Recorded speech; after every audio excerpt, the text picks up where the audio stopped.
Бул маалда Манас аэропортунун жанындагы дача суу айылында кулаган учак Гонконг Стамбул каттам менен келе жаткан. Заманбап үлгүдөгү Boeing 744 жүк ташуучу учагы аэропорттун конуу учуу аянтына жетпей жарылып кеткен. Учак Бишкекке май куюу үчүн конмок. Кырсык болоорго чейин учак конууга уруксат алганда аба ырайынан көрүү нормалдуу болгондуктан уруксат берилген. 11 каналдын кабарчысы кырсык болгон жерге барып, кыйраган учактын абалын көрүп келди. Адегенде асмандан оор бир нерсе түшкөндөй эле болду дешсе, карасам эле дароо жалындаган өрттү көрдүм дейт башка күбөлөр. Болгону мындан бир нече саат мурун эле кадимки жашоо өзнугунда болуп жатып, таң сүргөндө мындай кыйсыпыр түшүп каларын эч ким ойлобогонун айтып, дагы деле эсине келе албай жаткан чактары. Аталган учак кыйраган аймакта болсо, баш аягы 300гө жакын адам жашайт.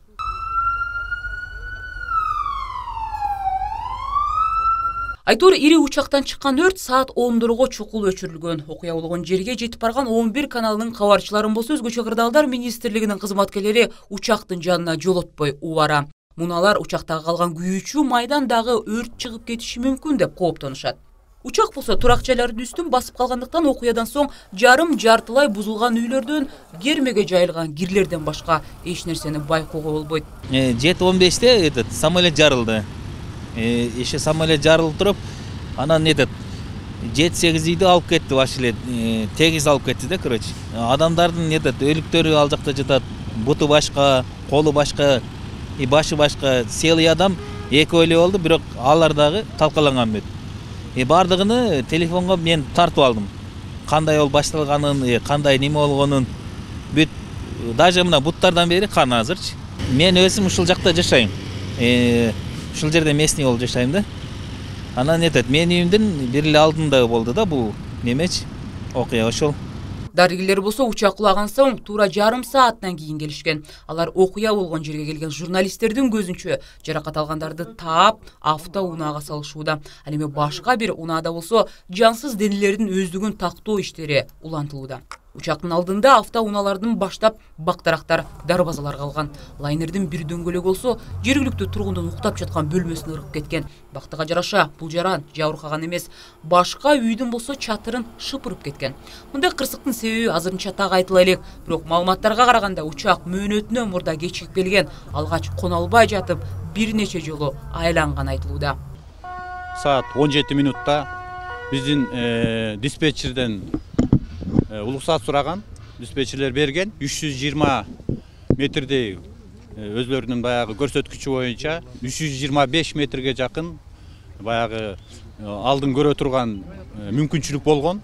300дөн өйдө болсо самолетко улуксат берилет деп биздин адистерибиз айтып атат.